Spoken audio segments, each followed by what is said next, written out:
Alrighty there now. It is 428 years in the future, and we have a very consolidated map. Pretty much two global powers at this point. Will any of them still be a immortal 100 stat conqueror? We shall see. The Bengal Empire. See what they got going on. They are an administrative behemoth with 1,300 counties. Their liege is making about 2,800 gold a month. He is a conqueror and he is a scourge of God, but he is not one of the many northwest, southwest, or southeast people. So let's see what's going on here. So it looks like, unfortunately, southeast has become deceased under suspicious circumstances, which is crazy to me that a guy with 100 intrigue can even have that, because scheme secrecy and enemy scheme secrecy is just in the toilet. If they had anybody get around them, they would have been able to survive this, but that's fine. So then it goes on to his son, who destroys it. And then, is this guy at all related to anybody? No, it's unrelated dude completely.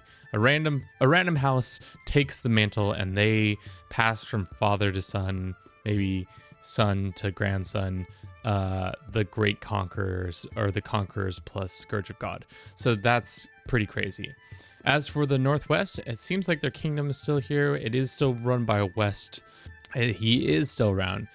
Jacob, however you want to like to pronounce it, is 453 years young. Pretty much has every stat in the book, or every trait in the book at this point, I imagine. The game doesn't show them all. They started out as genius and Herculean and beautiful, so that's crazy. Looks like they did pretty well for themselves. And then I would be interested in seeing, I think they were Britannia. And they ran it for a little while, and then it kind of fell apart. He ran it from 1188 to 1368. He abdicated, which is crazy. Which then leads us to the HRE itself. How did you get formed? I'm pretty sure, from what I can tell, it got formed weirdly. Well, it was formed by the Northwest, but then it was usurped by the Mumid, which is crazy. Is it the immortal one? Probably not. And then from there, it looks like it's changed hands several times. So both empires, though I think this one got large due to the immortal conqueror, both empires seem to have immortal emperors in favor of mortal ones, and seem to be flourishing, or flourished at one point and now are suffering. I think the Bengals, if we ran it another 200 years, would probably have conquered the whole map, barring any pretty crazy disasters. So, of a committed suicide, the big oof, and at the age of 309. So, only one of the four corners is still living and breathing. Probably would be so weird to be the great, I imagine they're like great grandson, right? 3 greats, maybe 4 greats, maybe 5 greats, like 6 greats. The fact that you are still alive and they're still alive, and it's just strange because all of those people between you have died, but you two are both alive at the same point, is just a very strange situation. Methodism and Catholicism, and one measly county in Orthodox. I don't know what the Ruthenians are on, but they are saying, nope, we stay with the old ways. So after that, let us go to Empire or Kingdom map mode. I imagine we'll see a little bit of something, but for the most part, I think Empire map mode is where a lot of changes will have happened.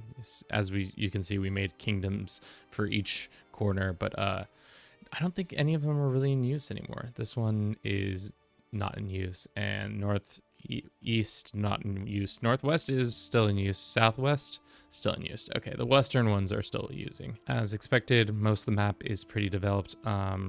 Sprawling mega cities down here, and then you go all the way up here where there's probably maybe hundreds of thousands of people, maybe less, living in this area, going from this huge, where everything is 100 development and there's a ton of people living in all these areas, and then you just go out here and it's just a feels like a barren wasteland. He just has 100 stats and everything for some reason. I don't understand how that's possible. This feels like a bug. I don't know how this wandering man has become so well versed, but he has. Where does this last immortal live? He lives in the county of Tripoli, but he's not an adventurer, which makes me want to know why he's not an adventurer. I wonder if he was an adventurer and then eventually just gave up that mantle, or if when the player isn't in existence, characters don't become adventurers like that easily. I think the biggest takeaway is that Scourge of God is so powerful that even if you don't have a 100 stat immortal person at the helm, you can still be as dominant as them.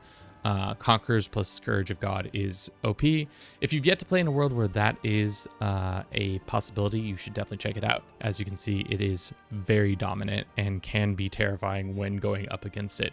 I think that's all I have for you today. Thank you so very much for watching. I hope you enjoyed it. Don't forget to like, comment, and subscribe. Have a good rest of your day. Ciao.